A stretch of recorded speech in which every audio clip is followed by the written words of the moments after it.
Hello friends! Welcome back to my channel. My name is Lucian, but you can call me Lucian if you want. Today we're going to take a look at roll-up summaries for lookup relationships, and we're going to stretch the limits a bit. As you probably know, natively in Salesforce you can only create roll-up summary fields based on master detailed relationships, not lookups. But often enough those are needed too. And if you're a Salesforce developer and an experienced Salesforce developer, you probably already created a few of these. It's a pretty popular requirement. So first I'm going to show you how to create simple roll-up summaries using Apex triggers, but then we'll take it a bit to the extreme where the Apex trigger will not work, for example for millions of records. I've prepared two custom objects in my org, one called parent object and the other called child object. Child object has an amount field and a lookup to the parent object, and the parent object has a total amount field of type currency. So the idea is to roll up the amount from each child object into the parent object. I'm going to use my preferred trigger framework for this, which is a simple one trigger, one handler framework with individual methods for each requirement. I'm going to create some videos in the future to explore different trigger frameworks and the advantages of each and explain why I prefer this one. In my child object trigger handler class, I'm creating a static method called rollup2parent. This will be called by the trigger and will receive trigger new as a list and trigger old map as a map. We're going to call this from after insert, after update, after delete, and after undelete to cover all cases. People forget about undelete. Don't forget about undelete. Let's take each situation into consideration and gather a set of parent object IDs to recalculate for. In case of after insert and after undelete, the new list is not null and the old map is null, so we will get the parent ID of all the new records.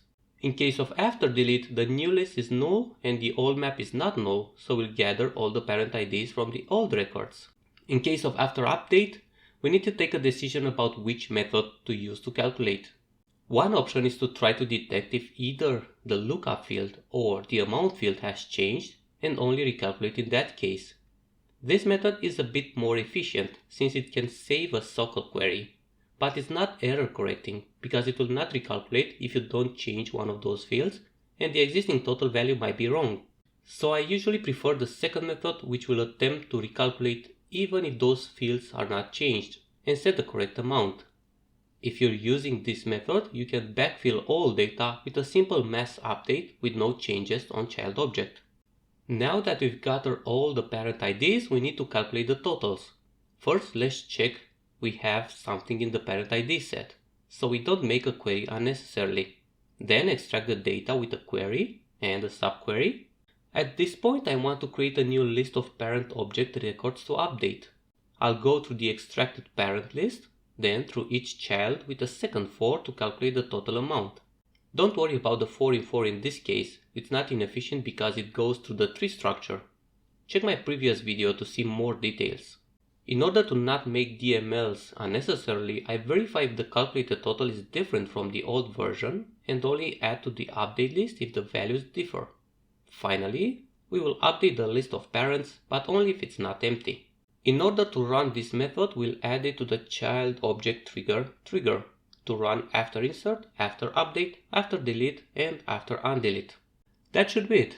Now every time you edit one of the child records, the trigger will automatically calculate the total on the parent object. Simple, and you already probably did this 100 times before, right? But here comes the tricky part. What if there are more than 50,000 records, child records per each parent? Better yet, what if there are millions of records per parent? Well, that's already a problem because it goes into lookup SKU. I've added a link in the description to see more details about the lookup SKU. But we don't live in a perfect world, so let's take a look at that situation. Clearly the simple trigger will not work because we're limited to 50,000 records extracted through SOCL queries. But there is a place where we can work with up to 50 million records, and that is Batch Apex. Let me create a new class called RollupsBatch. The class implements database batchable. I'll create a constructor to receive the set of parent IDs to calculate for and store it into a variable. In the start method, we will implement the query using the query locator.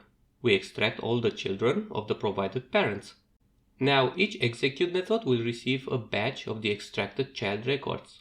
But child records from different parents will probably be received in a batch, and records from the same parent will probably be received through different batches. So we need to have a running total until we finish going through the batches. For that, I'll add a new variable in our class called totalsMap. The key will be the parent ID and the value will be the running total. In order to maintain the values in the map across execute calls, our class needs to also implement database stateful. I'm initializing the map in the constructor with all the parent IDs as keys and 0 as value. Now in each execute, I go through the scope and I will add the amounts to the totalsMap.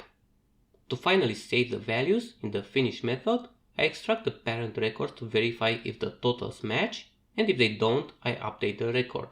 Now back to our trigger handler class, we can start this batch right here, where we used to calculate the totals.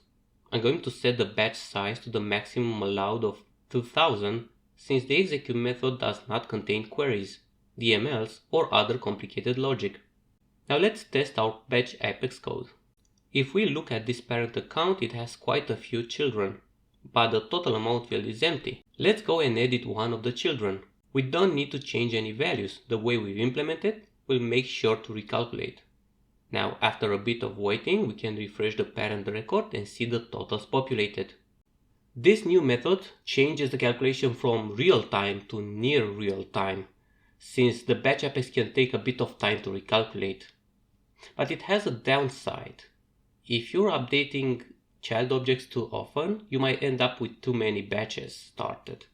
And those batches can update sometimes the same parent record, which will end up with locking errors. If that is the case, the alternative option is to schedule the batch to run, let's say, daily. That way you won't have a real-time result of the totals, but you also don't suffocate the server. And that was it. We took a simple, well-known method to calculate rollup summaries and took it to the extreme. I saved the code in my GitHub repository, which I've linked down below, so you can take a look at it and let me know what you think. Do you have a better method to do it? Do you have any comments? Write the comments below. Subscribe to my channel if you haven't already. Follow me on LinkedIn, Twitter, what have you.